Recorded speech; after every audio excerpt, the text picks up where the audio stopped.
Hi friends, ഇന്ന് നമുക്ക് എങ്ങനെ KSRTC ticket Kerala RTC ticket ഓൺലൈനായിട്ട് ബുക്ക് ചെയ്യാം എന്ന് നോക്കാം. നമ്മൾ ഏതെങ്കിലും ബ്രൗസർ എടുക്കുക, യൂഷ്വലി ഗൂഗിൾ ക്രോം, അതിൽ കേരള RTC ഓൺലൈൻ ബുക്കിംഗ് എന്ന് കൊടുക്കുക.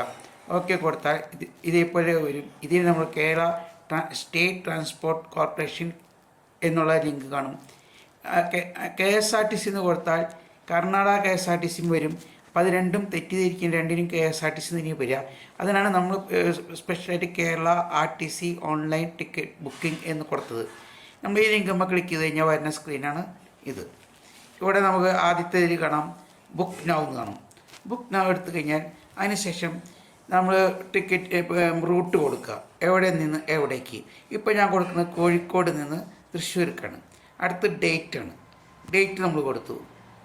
അതിന് സെർച്ച് ബസ്സസ് കൊടുത്തു. സെർച്ച് ബസ് കൊടുത്തു കഴിഞ്ഞാൽ ആ ദിവസം പോണ എല്ലാ ബസ്സുകളും 12 മണിക്ക്, രാത്രി 12 മണിക്ക് ശേഷം വരുന്ന എല്ലാ ബസ്സിലും കാണും. ഇതിൽ നമുക്ക് ഇഷ്ടമുള്ള ടൈം സ്ലോട്ട് തിരഞ്ഞെടുക്കാം. ഇപ്പം എനിക്ക് രാത്രി 10 മണിക്ക് ശേഷം പോണ ബസ്സാണ് വേണ്ടത്. 10 മണിക്ക് പോണ സ്പെഷ്യൽ നമുക്ക് ഉറങ്ങി പോകാവുന്ന ബസ്സുകൾ വേണം. ഇതിൽ ബസ്സിൻ്റെ ടൈപ്പ് കാണാം. മിന്നൽ, സൂപ്പർ ഫാസ്റ്റ്, ഡീലക്സ്, അതേപോലെ സൂപ്പർ ഡീലക്സ് എയർ ബസ്, അതുപോലെ AC മൾട്ടി ആക്സിൽ, അതിൻ്റെ റേറ്റും തൊട്ടപ്പുറത്ത് കാണും. അപ്പോൾ ഇതിൽ നിന്ന് നമുക്ക് അനുയോജ്യമായ ബസ് തിരഞ്ഞെടുക്കാം. ഇപ്പം നമ്മൾ മൾട്ടി ആക്സിൽ ബസ് തിരഞ്ഞെടുത്ത് നോക്കിയാൽ അത് നമ്മൾ ക്ലിക്ക് ചെയ്യുക. നമ്മൾ ക്ലിക്ക് ചെയ്താൽ സീറ്റ് ഉണ്ടെങ്കിൽ അതിൽ കാണും, ബാക്കി സീറ്റ് ഉണ്ടെങ്കിൽ. ഇപ്പോൾ ഇതിൽ ഈ സ്ക്രീനിൽ നമുക്ക് ഇഷ്ടമുള്ള സീറ്റ് സെലക്ട് ചെയ്യാം. ഓരോ സീറ്റിനും വില സെയിം തന്നെയാണ്. പക്ഷെ ചില ആപ്പിൽ ചില സീറ്റുകൾക്ക് പ്ലെയിനിലത്തെ പോലെ വ്യത്യസ്ത നിരക്കുണ്ടാവും. അതുകൊണ്ടാണ് എല്ലായിടത്തും 371 എന്ന് കാണിക്കുന്നത്. ഇപ്പോൾ നമ്മൾ ഈ സീറ്റ് സെലക്ട് ചെയ്തു, അതിന് നെക്സ്റ്റ് കൊടുക്കുക.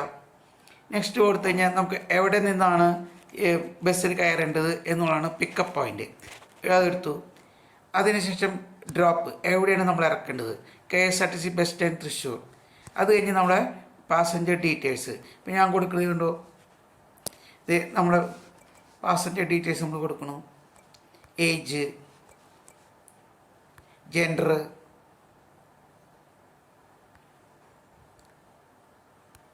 മെയില്. അതിനുശേഷം കോണ്ടാക്ട് ഡീറ്റെയിൽസ് നമ്മൾ കൊടുക്കണം. 45397772. ഇമെയിൽ ഐ ഡി കൊടുക്കുന്നത് എപ്പോഴും നന്നായിരിക്കും, കാരണം ടിക്കറ്റ് നമ്മുടെ ഇമെയിലേക്ക് വരുന്നതാണ്. ഇതിനെ കണ്ടോ, അബാക്കസ്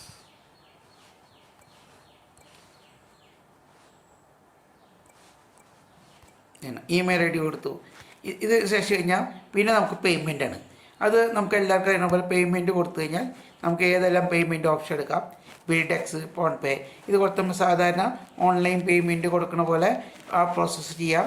അതിൻ്റെ ക്രെഡിറ്റ് കാർഡോ ഡെബിറ്റ് കാർഡോ അല്ലെങ്കിൽ UPI പേയ്മെൻറ്റോ അല്ലെങ്കിൽ നെറ്റ് ബാങ്കിങ്ങോ ഏത് മെത്തേഡിലൂടെ പേയ്മെൻറ്റ് കൊടുത്ത് അതിൻ്റെ OTP കൊടുത്ത് ഓക്കെ കൊടുത്താൽ ടിക്കറ്റ് ജനറേറ്റ് ചെയ്ത് നമുക്ക് കിട്ടുന്നതായിരിക്കും.